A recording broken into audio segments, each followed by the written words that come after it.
Hi guys, this is Ruth Holroyd from the What Allergy blog, and today I'm going to be sharing something quite serious with you. Hopefully I'm going to get through reading it without getting upset, because this is something that's quite emotional and quite upsetting for me. But last year I went to court because a pub served me dairy and put me in intensive care. I won't go into the details of that because it's very complex. You can find out about it on the internet, and I will blog about it and share some links so you can find out more. But this is my personal witness statement I'm going to read to you now, which got read out at court by myself. I was privileged enough to be there to read it out. So here goes, I'll read it now. This statement concerns my experience eating out in November 2018. Whenever I eat out, I know that I'm taking a risk. I have to make carefully judged decisions about where is a safe place to eat, and I have to put my trust in a food establishment to listen, understand and cater for my needs. I have previously eaten out at this establishment safely on many occasions, often only for a drink, but I did have steak and salad and safe options, and I never had a problem before, so I guess I trusted them. For our staff Christmas meal in 2018, we made the effort to tell the staff about my severe milk allergy and nut allergy. I told the manager a few days before the meal, and I told the waitress on the day of the meal. Despite this, they still served me food containing milk. I suffered a serious allergic reaction and had to be taken to hospital and admitted to intensive care overnight. I was finally able to go home at 2 the following day. I have to assume something went terribly wrong. To imagine that anyone would willfully serve me something knowing that it might make me ill doesn't bear thinking about. Physically, I've recovered from the allergic reaction, but at the time when it was happening, I looked death in the face.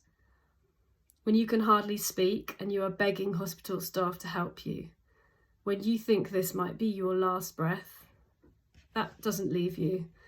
I was in an intensive care unit overnight, terrified and alone, and facing the very real prospect of having a tube inserted to help me breathe and a catheter, and not knowing whether another reaction would happen and whether I would stabilise.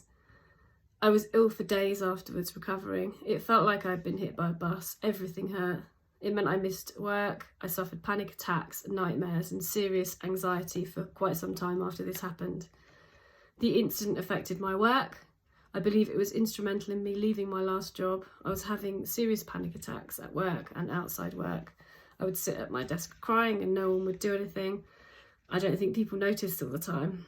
I didn't always know what triggered these, but I never had them before. They would often be triggered by an innocent comment about where we might all go for lunch. I often didn't go with my colleagues and turned down offers. This is hard to do, as it would often tip me into another panic attack. My employers weren't sympathetic in the end, and I left for the sake of my own mental health. I'm now working freelance from home and have complete control of my environment, what food is around me at home, what I eat. I've always had allergies, so I know how to keep myself safe. I took all the precautions I would normally take on this occasion, and yet some really terrible communication problems occurred at the restaurant. I have to live with this now, and every time I eat out, wondering whether the person is listening. Do they understand? What will they bring me? Will they lie? Will they assume something is okay? Will they actually check? Not knowing what happened makes it really hard to move on. I make mistakes myself by not checking a label or picking up a mug of coffee and not seeing someone put milk in. I know what's happened and can make my own personal risk assessments and change my behaviours to keep myself safe. But this has affected me financially. I'm working hard to get work freelance, and I find I'm able to work far less hours than I used to. I feel like I've spent months recovering mentally, and I'm still processing this. I haven't been able to talk about it properly to anyone without crying.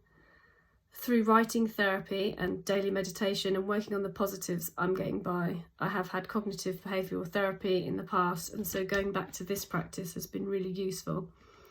Part of the cognitive behavioural therapy looked at relapses and what to do if this happens, so I was able to pick up the practice myself. The panic attacks have become less of a problem, but I'm still dealing with them. I'm not sure I trust anyone now. I find it very hard to believe anyone who says, this is okay.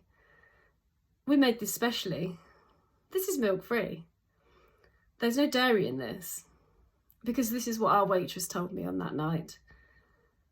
I would like someone to explain why this happened to me so that I can try to avoid it happening in the future, because I thought I had done enough. I asked at least 10 times, both before going and on the night. I thought I'd checked enough. How many times should a customer have to ask if a meal is safe before someone actually checks and takes them seriously? It makes eating out a very traumatic and nerve-wracking experience for me. There are only a few places that I feel very safe and that I trust implicitly. I live in fear that any day, today, tomorrow, next week, someday, it might be my allergies that kill me, and I don't want that to happen.